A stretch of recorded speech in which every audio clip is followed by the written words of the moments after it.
वन्देऽहं श्रीगुरु श्रीयुतपदकमलं श्रीगुरुन् वैष्णवांश निरूपं सगजातं सगन रघुनाथान्वितं तं सजीवं सद्वैतं सवधूतं परिजनसहितं कृष्ण चैतन्यदेवं श्रीराधा कृष्णपदं सगनललितां श्रीविशाखान्विताम् वंशाकल्पतरुभ्यश्च कृपा सिन्धुभ्यैव च पतिताननुपापनभ्यो वैष्णवेभ्यो नमो नमः। निताय गौर हरि बोल, निताय गौर हरि बोल। आज শ্রীমন মহাপ্রভুর আবির্ভাব তিথি। তবে আমরা আজকে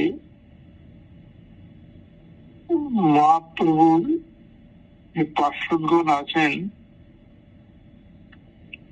তারা আগের জন্মে কি ছিলেন,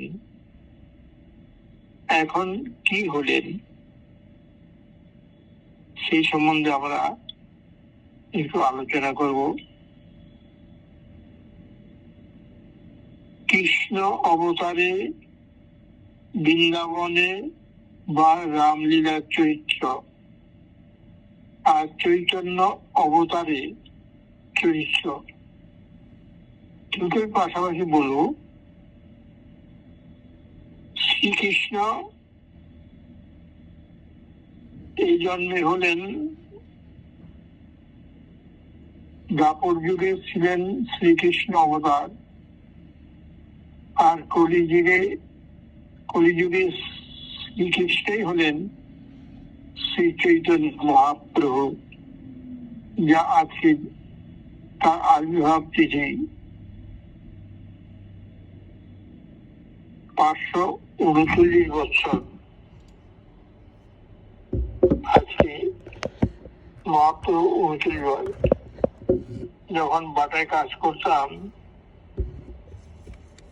তখন কাজ করতে করতে হঠাৎ একজন এসে আমাকে বললেন, মান্নাবাবু বলে একজন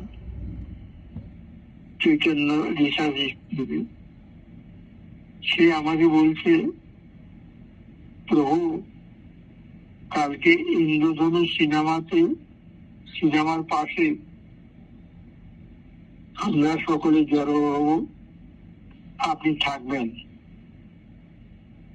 মানে বাটানগরের বাটা মোড়ের কাছে একটা সিনেমা হল আছে, ওর পাশে ঠিকানাটা দিলেন। ওখানে বহু ভক্ত হবে। মহাপ্রভু এই 500 বছর আবির্ভাব তিথি, তখন সারা পৃথিবীর লোক এক জায়গায় হবেন, মানে যে জায়গায় যারা। তা বাটানগরের ভিতরে ওই ভক্তটি এসে আমায় বলছেন, দাদা যাবেন ওই মিছিলে। মাত্র 500 বছর আবির্ভাব তিথি, তার সম্মান জন্য আমরা তো গুরু ভক্ত লোক, তাহলে হ্যাঁ নিশ্চয়ই যাব।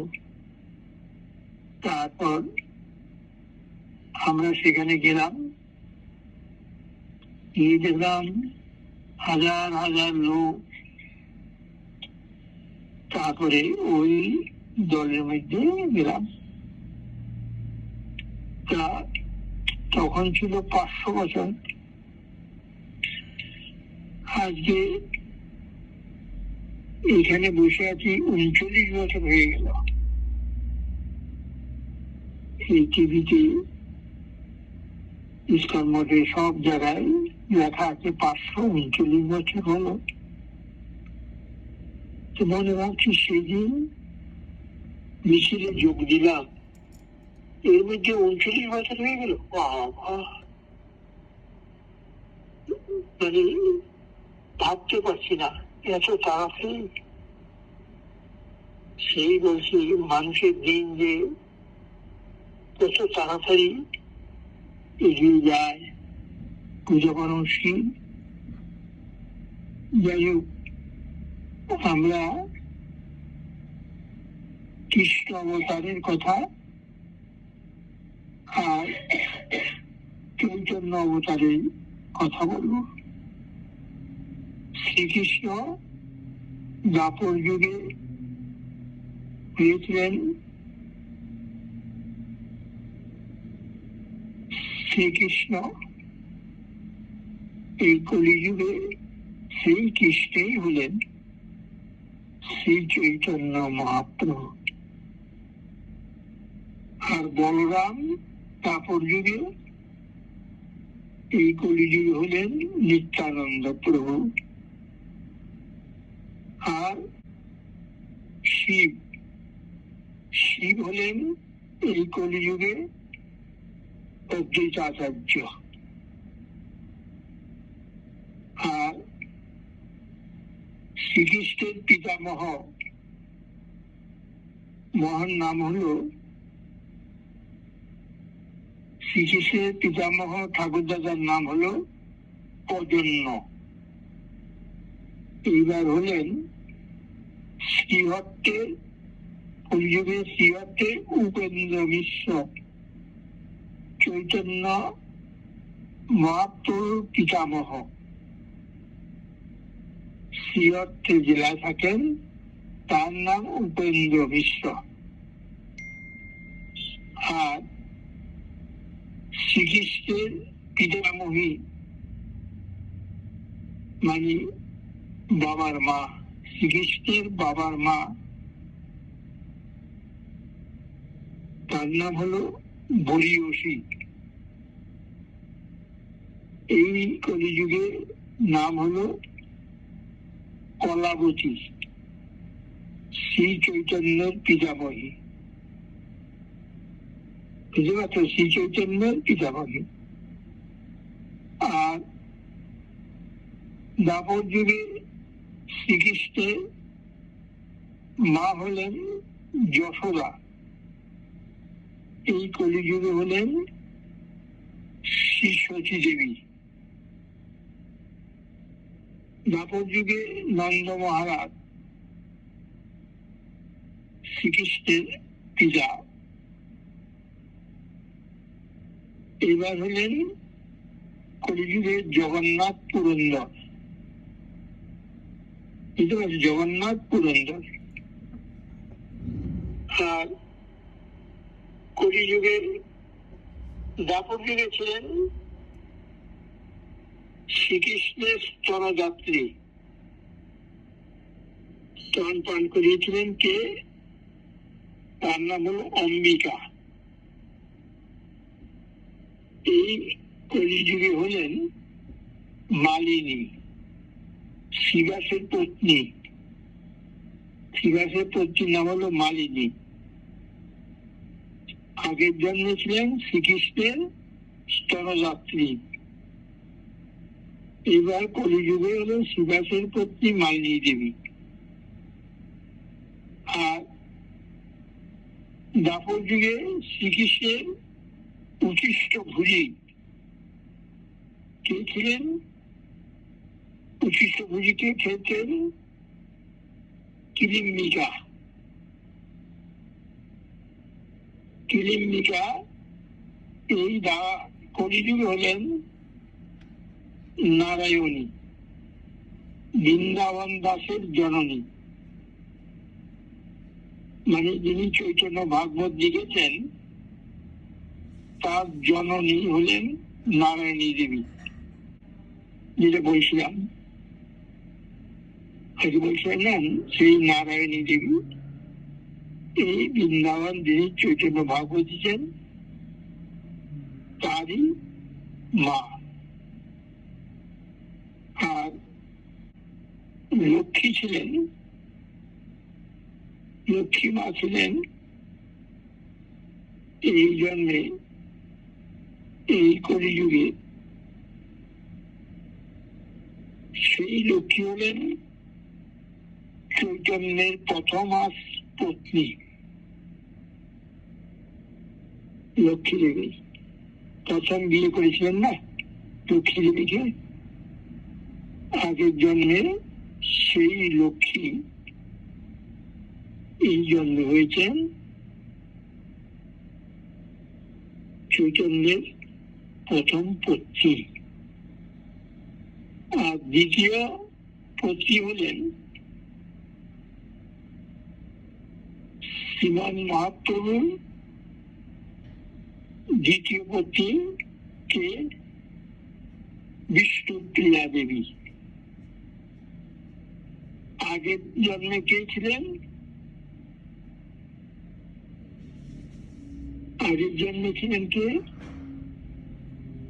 দাপরযুগের সত্যভামা। বুঝেছ? সত্যভামা আমরা বলি না যে লক্ষ্মী সত্যভামা, এই সত্যভামা। আর দাপর যুগে তার গুরুদেব কে ছিলেন? গুরুদেব ছিলেন সন্দীপনী মুনি।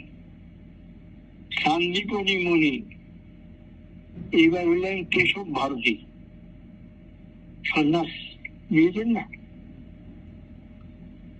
আর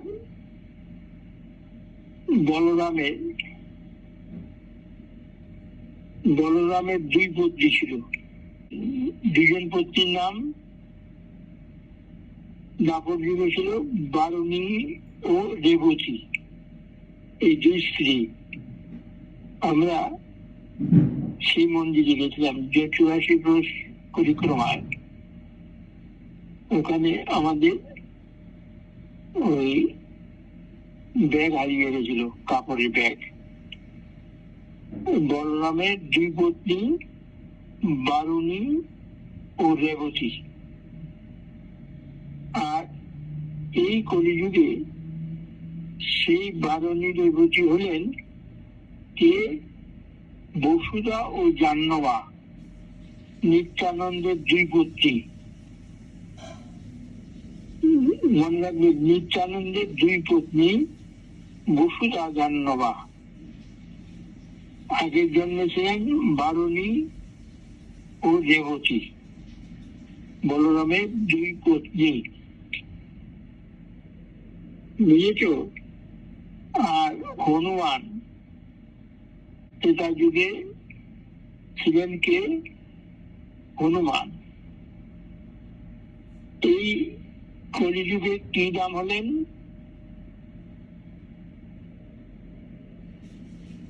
এই কলিযুগের নাম হলো মুরারিগুপ্ত। বুঝেছ? মুখ চিরে দেখিয়েছিলেন হনুমান, এইবারও সেই মুরারিগুপ্ত। আর ত্রেতা যুগে সুগ্রীব কে ছিলেন?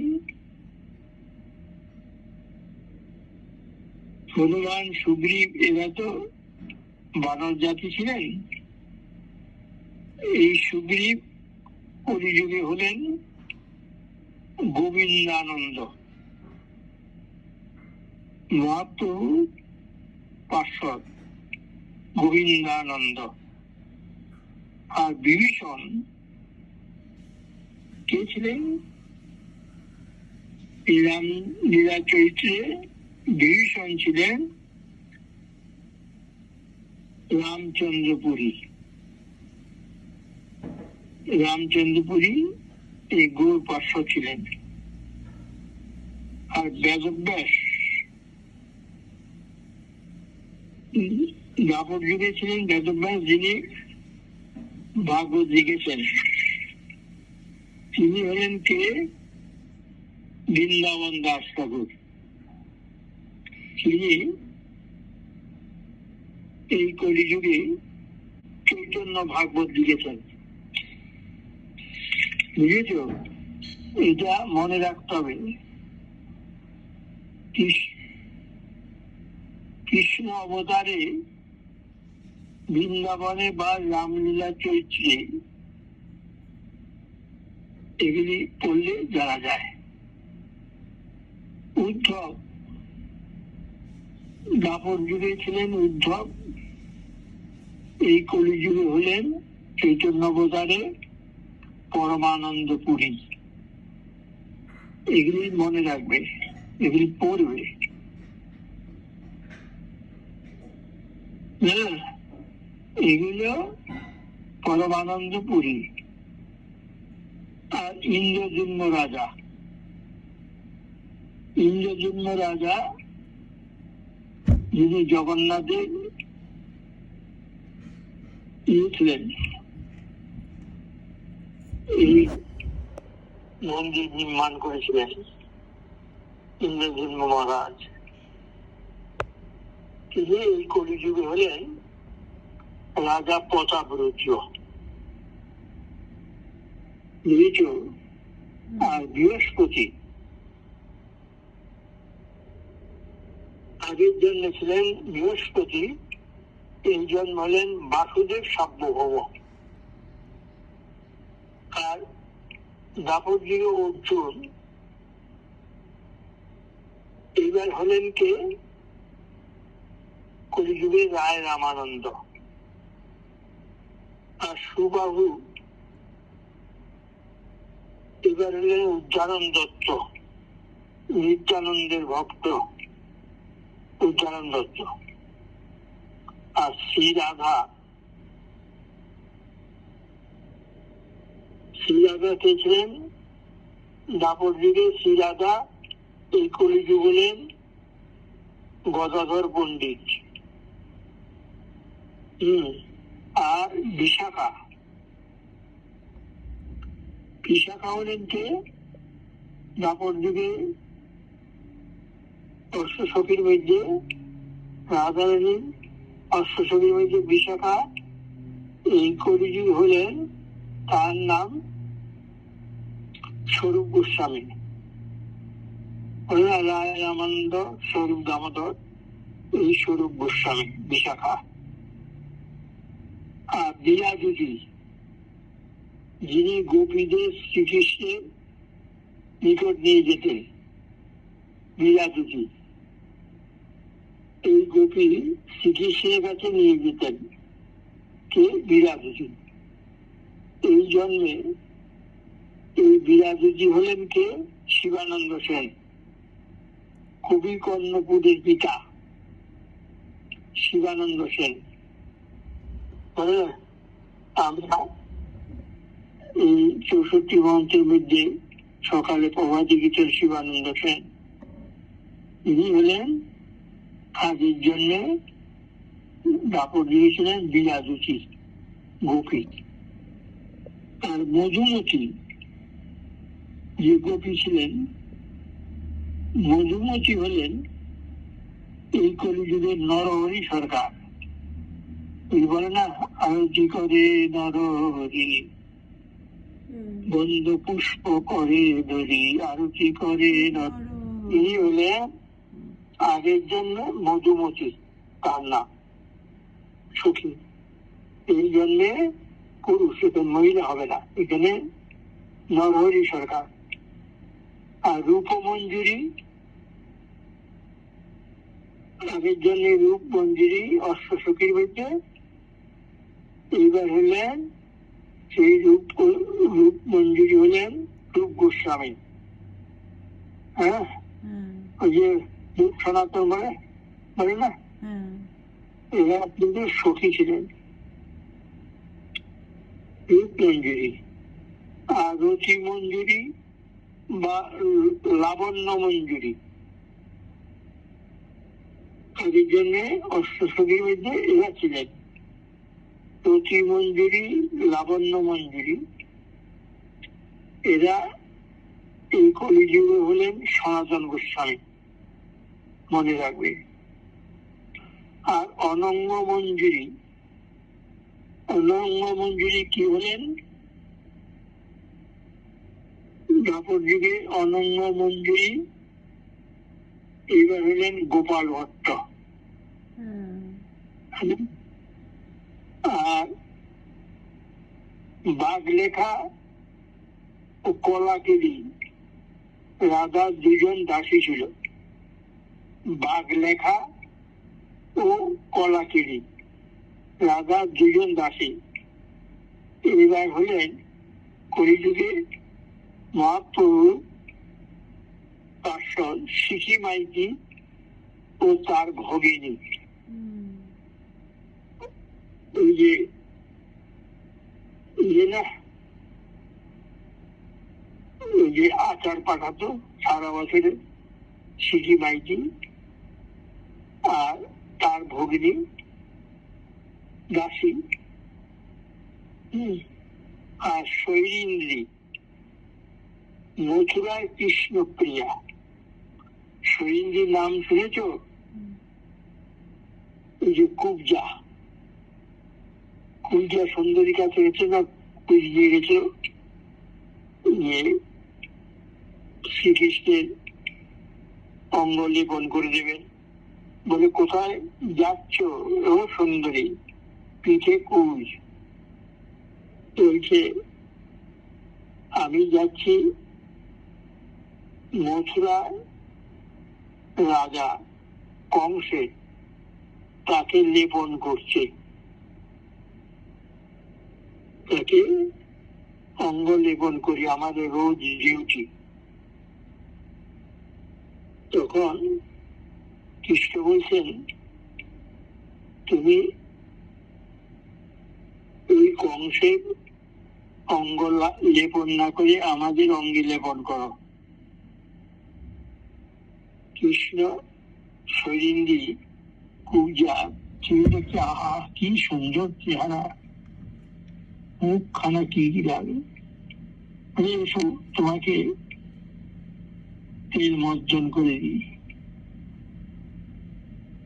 তারপরে তেল মর্জন করে দিয়ে তার কুজা কুষ্টা ওই পা দিয়ে চেপে, পা দিয়ে বাটা ধরে আর হাত ধরে টান দিয়ে একের উপর দিকে ঠেলে দিয়েছে, টান দিয়েছে। আর শরীরটি একেবারে সোজা সরল মাদকী হয়ে গেলেন, তার আর কুশ নেই।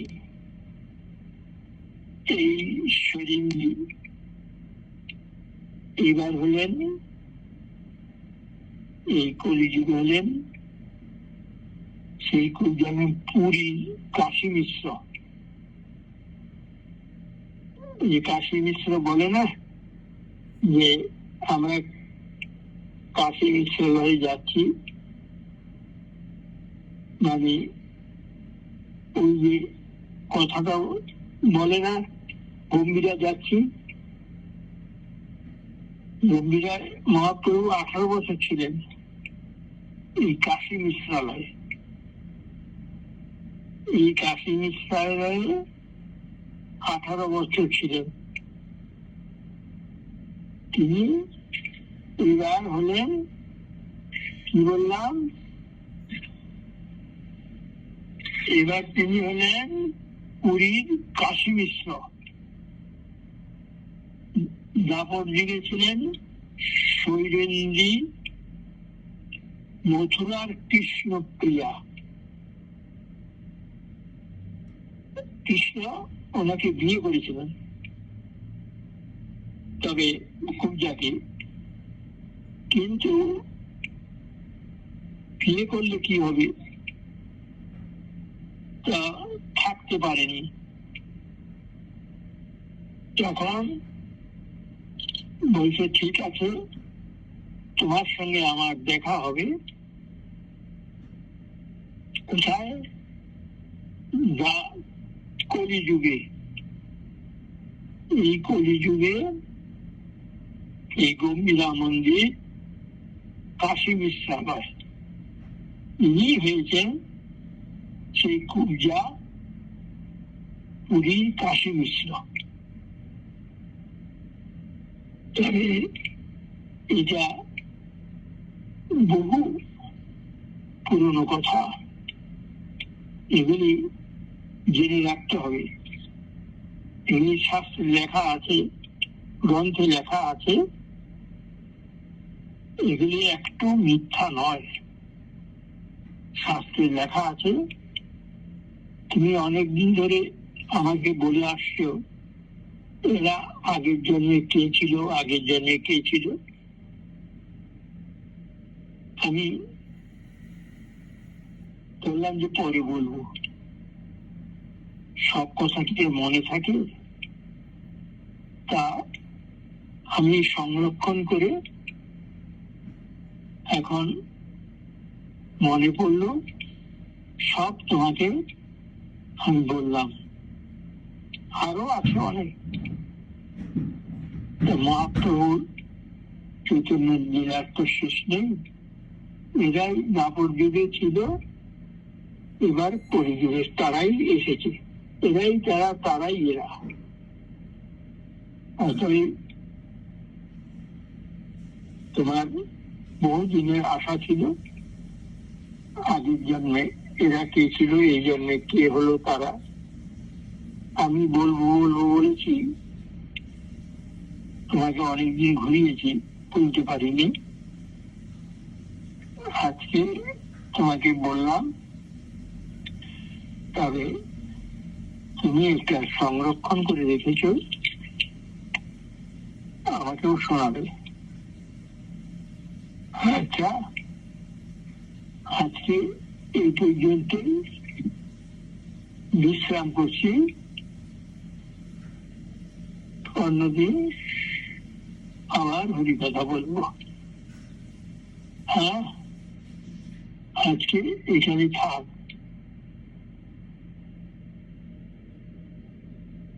ব্রজে 12টি বনের নাম জানা আছে কি? 12টির নাম বনের, 12টি বনের নাম হলো, বলে না দ্বাদশ বন। দ্বাদশ বনের মধ্যে মধুবন, তাল বন, কুমুদ বন, বহুলা বন, কাম্য বন, খান্দির বন, বৃন্দাবন, ভদ্রবন, ভান্ডির বন, বিল্লবন, লৌহবন, মহাবন। এই 12টা বন নিয়ে এই বৃন্দাবন। যাই হোক, তোমাকে অনেক কথাই বললাম, তুমি এগুলি মনে রাখবে। তবে যখন মহাপ্রভু জন্ম বিবরণ, জন্ম হয়েছিল কত সালে?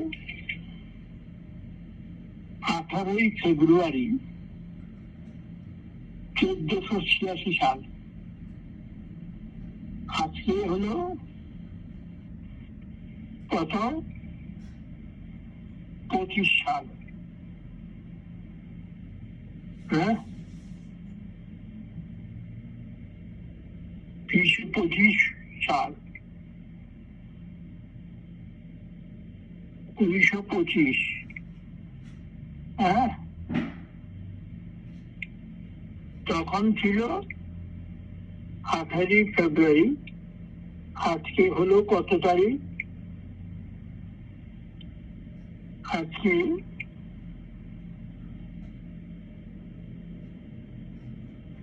ইংলিশ বোধ নাকি? আজকে 20। আজকে বৌমা কত তারিখ ইংরাজি? বৌমা ইংরাজি কত আজকে? জানি তাই। জয় আজকে ইংরেজি কত? ও 14ই ফেব্রুয়ারি, 14ই মার্চ, আর 1925। আর তখন জন্ম ছিল 18ই ফেব্রুয়ারি 1486, মানে 539 বছর বয়স হলো। আর জন্ম নাম ছিল, মহাপ্রভুর জন্ম নাম ছিল বিশ্বম্বর মিশ্র, আর বাবার নাম ছিল, পিতা হলো জগন্নাথ মিশ্র, হুম মাতা হলো শচী দেবী, আর প্রতিষ্ঠাতা হলো গৌড়ীয় বৈষ্ণব। এরা আমরা সবাই গৌড়ীয় বৈষ্ণব। সন্ন্যাস গুরু কেশব ভারতী, বুঝেছো? হ্যাঁ আর পত্নী হলো লক্ষ্মীপ্রিয়া, যেটা আগে বলছিলাম, লক্ষ্মীপ্রিয়া আর বিষ্ণুপ্রিয়া। হ্যাঁ আর মৃত্যু হলো 14ই জুন 1534। কার? হ্যাঁ, তখন 1534 সালে 14ই জুন, মানে জগন্নাথের সাথে দিন হয়ে গেছিল। ও, আর বয়স ছিল তখন 48 বছর।